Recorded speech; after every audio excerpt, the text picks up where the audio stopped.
Forest devils. Pyotr thought he was poaching a boar. He was wrong. The forest had laid a trap, and he was the prey. The real predators weren't animals. They were something older, and they were very possessive of their woods. Pyotr knew this forest like the back of his hand. That's why, when he saw an unfamiliar hut deep in the woods today, his heart started beating faster.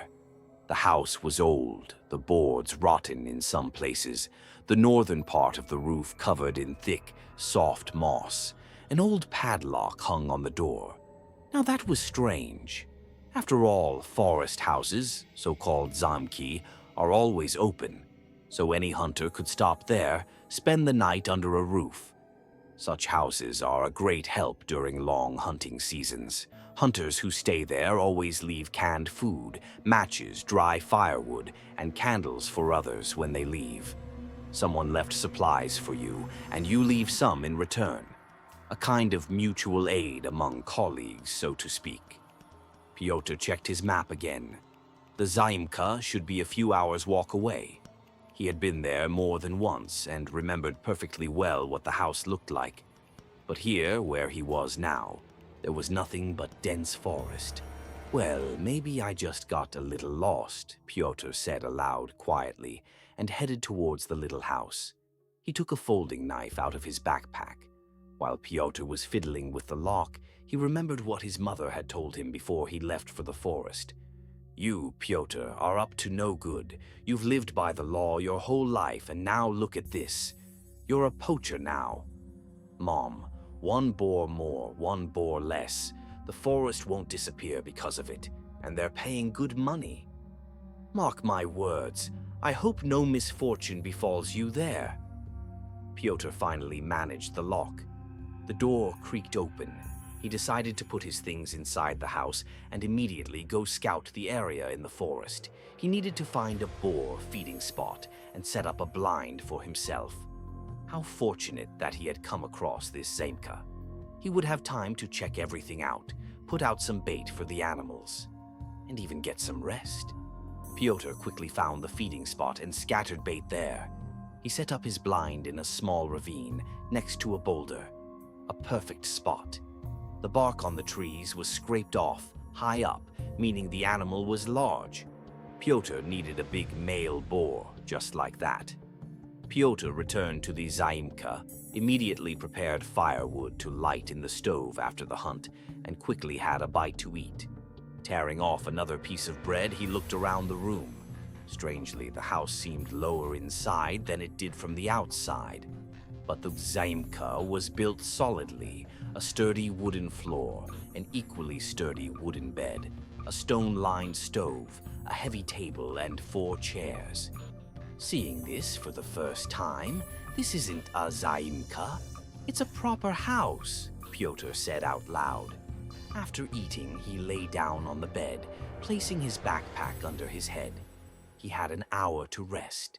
Pyotr listened to the sounds of the forest. His attention was drawn to a rustling on the roof. Maybe a bird or a small animal had climbed up. Pyotr opened his eyes and looked carefully at the ceiling. There he noticed a small square hatch. Like a puzzle piece, it was fitted into the ceiling. Interesting. Why hadn't he seen it before? He had inspected the house, after all. The man stood on the bed and pushed the hatch. It gave way easily. Just like a drop ceiling, he smirked. Struggling a bit, he pulled himself up with his arms, poked his head through the opening, and looked around. Dry grass, twigs, dust. There was nothing else in the attic. Pyotr glanced into the farthest corner. Something was moving there. A squirrel, probably. He decided to go get his flashlight. Taking the flashlight and a stool to make climbing up easier, Pyotr returned to the attic entrance. The man shone his light into the far corner. A black face with sharp features and human eyes was staring back at him from there. Pyotr's legs buckled from fear, the stool tilted, and the man crashed down. Lying on the floor, Pyotr watched as a black creature crawled out of the hole in the ceiling. At that moment, the man blacked out. Pyotr opened his eyes as the setting sun was almost gone. Jumping sharply to his feet, he frantically grabbed his things and ran out of the house. Not watching his path, Pyotr ran. "I'll find my way out somehow.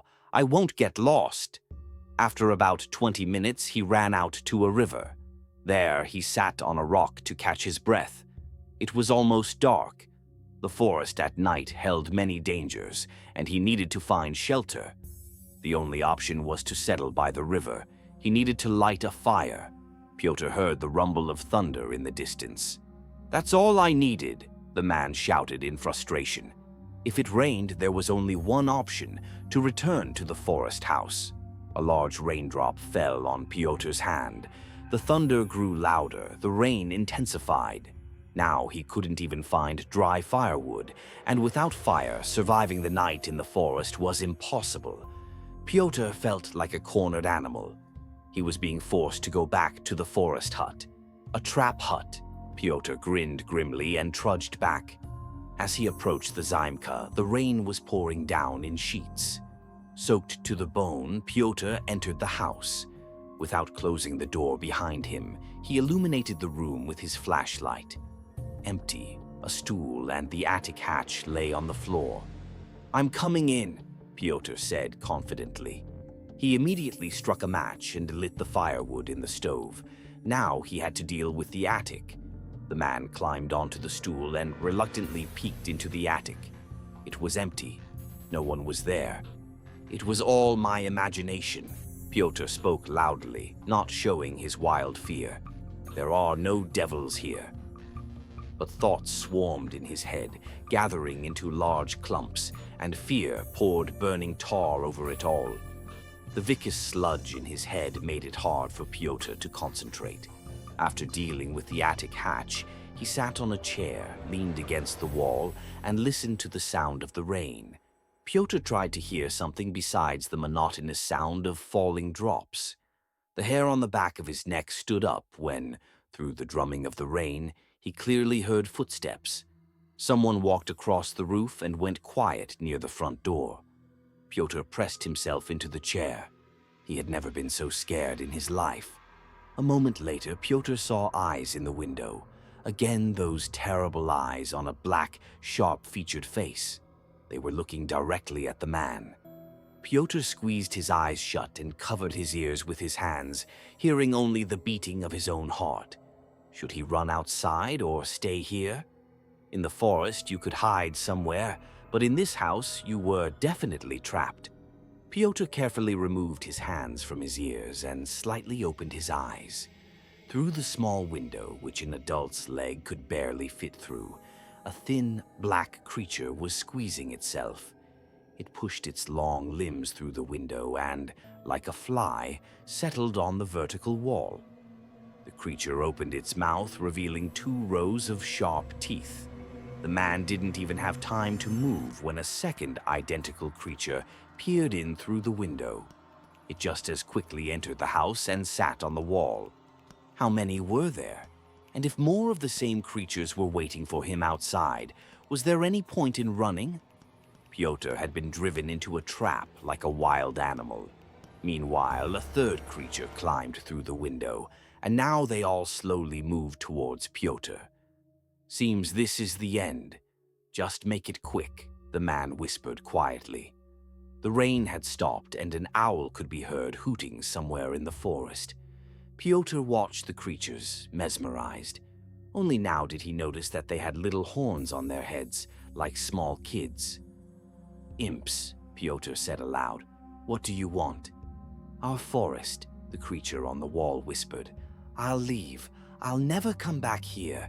Please, let me go," Pyotr began to cry. The creatures crawled right up to him and straightened to their full height. Pyotr could see them well now. Not tall, about 1.5 meters, dark, almost black skin, sharp noses, horns, and those terrifying human eyes. "Remember what you promised us." The creature grabbed Pyotr by his left wrist. It felt like hundreds of tiny needles piercing the man's skin. "Now run!" The creature released the man's hand and pointed to the door with its finger.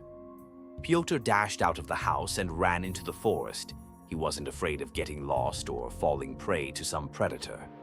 All night, the man ran or simply walked, but didn't stop for a minute. His throat was parched, he was completely wet and terribly cold. When the sun rose, Pyotr saw familiar places and paths trodden by mushroom pickers. He was almost home. Early in the morning, while everyone was still asleep, Pyotr was already sitting at the table in his kitchen. His old mother sat across from him. She was crying quietly. Dirty, wet, his face scratched, Pyotr stared ahead with an unblinking gaze. "I will never go back there. I promised. That's the only reason they let me go." The man clutched his head in his hands. On his left wrist was the mark from the forest imp's grip, which would remain with Pyotr forever.